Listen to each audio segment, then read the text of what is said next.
stuff off in my screen so people can't see, how poor I am because I've spent all the money at recent shopping events. I know those feels. This is fun for me because now I don't have to actually do anything. So if somebody IMs me, I just have to sit here and talk. I'm so good at sitting and talking. You are. Sit there, talk, and look pretty. See how that works? Yes, this is my dream, and this is the life that I want. Just being on someone else's talk show. Yes, God, people just don't do that enough for me. What are they thinking? I know. See, if they want to spend time with you, all they have to do is just invite you to create them a set. And then do everything for them. Okay, well, you didn't ask me to do this. This was all me. And what a beautiful job you've done too, I must say. Okay, hang on. Questions. All right. So, Alicia, tell me.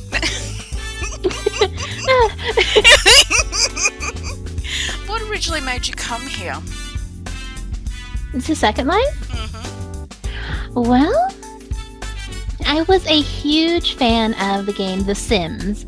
Like, I was so intensely involved in The Sims. Never tried The Sims Online, which, I mean, it didn't seem right to me that you would just play with other people. Why would you play with other people? That's weird. But in the regular Sims, I could just have huge families and kill everybody off and make them again and all that stuff. I love The Sims. And a friend of mine who was an online friend, back in October of 2006, Second Life had a huge media blitz.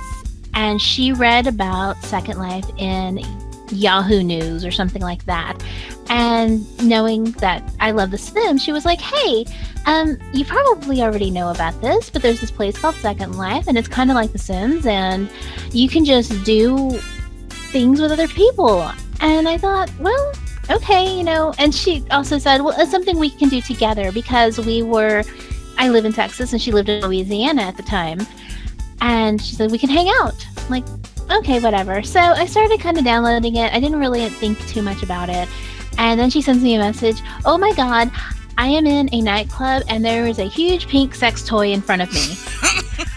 And I said, girl, I am coming. I am right there. Just give me a moment. Just give me a moment. So that's how I originally found Second Life, was through a friend who just wanted to hang out, and I didn't think that I would stay. I thought that I would play like I did The Sims for a couple of weeks, very hardcore, and then I'd be done with it because that was my Sim style. It's almost been 11 years and here I still am. So, oh my God, yay. 11 years. Yeah, no, it is. Oh my goodness. Because how long has Second Life been going now? It's been like 13, 14 years. It must be 14 years this year. It's going to be 14 years this year. It started in 2003. Well, I think originally it started in 2002 as Linden World. And oh my goodness. Welcome to Linden World. Welcome to Linden World. And it was just this kind of place where I think they kind of wanted it to be like maybe a shooting game or something. I don't think they really knew exactly what Second Life was going to be. They hadn't thought that out completely. They really hadn't thought that out. And if you go and look on YouTube at some point, I believe there is there's a video of Second Life in 2002. I believe it is, when it was Linden World. Oh, so I'm going to look that up. The history of Second Life is so incredible that you could just get lost in it. Have you been to the history thing that they've got here? Yeah, I've been to the history thing. I've been to the governor's mansion. Oh. I've tried all the, like, if you go to the very first sim in Second Life, which is called The Boom, it's just this crazy random place that just sprung up, and The Boom, kind of for like the Big Bang Theory, is now, it's just all stuff from the moles, which, if you don't know the moles are, they're not Lindens, but they are just creators who create little things for the grid in any of the Linden spots. Moles are secret builders, basically, in Second Life. And if you go over to the Boom, you see all the mole stuff. And it's all old, it's all primmy I'm stuff so at this going point. there. I've You never should. been there. It's like that Svarga, the one you did a video a while ago on Svarga. Mhm. And after you did that, I totally went there and I was like, oh, this is amazing. But I wish I could have seen it back in the day when it was actually more alive. It was incredible. It's one of the first Sims that I had gone to, I think, with this guy. He took me over there so we could do some pictures, and that was in 2007, I think early 2007. And at that point, it was kind of starting to die because I think that's when the owner started not doing anything with it.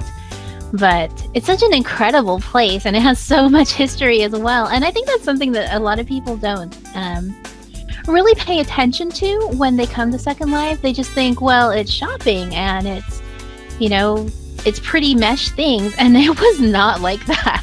Yeah. And the history is crazy. Like, did you know that the official animal of Second Life is the hippo? There's an official animal. There was an official animal. I don't know if anybody's knows. I need to see that mascot. I need to see it. It needs to be in my life.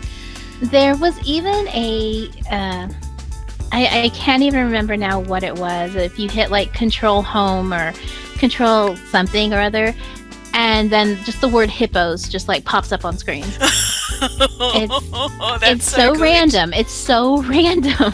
But that was, yeah, Second Life history is incredible. Oh my god, so many places I still need to go see. But you know, that's the sort of stuff that you don't realise is there when you're really new to the world either. You don't realise that there's a whole history behind it, and it's quite a long history when you look at it. You know, like as online worlds go, Second Life has lasted a really long time. It really has, which is kind of funny because anytime there's now like an article on Second Life, there's always comments, Second Life is still around? And it's like, yeah, you know, and it's just as, I can't say it's just as big as it ever was. There aren't quite as many people as there used to be, but it's still pretty much thriving. It's still vibrant. And it's still so creative. There are so many amazing people here. What has kept you in here for so long? Oh gosh, what has kept me in here for so long? Well, I just really love it here. I feel like when I come into Second Life, it's like coming home in my home. Second Life is such a huge part of my real life. The people I've met here have become my real friends. And it's one of those things where, you know, as you grow up, as you get to be an adult, there's very few times where you get to spend a lot of time with your friends. And coming here is like seeing your friends every single day. And so that's kind of what keeps me here is the people. A lot of people always say to other Second Life residents, well, why do you do this? Why don't you, get a hobby? Well, this is my hobby.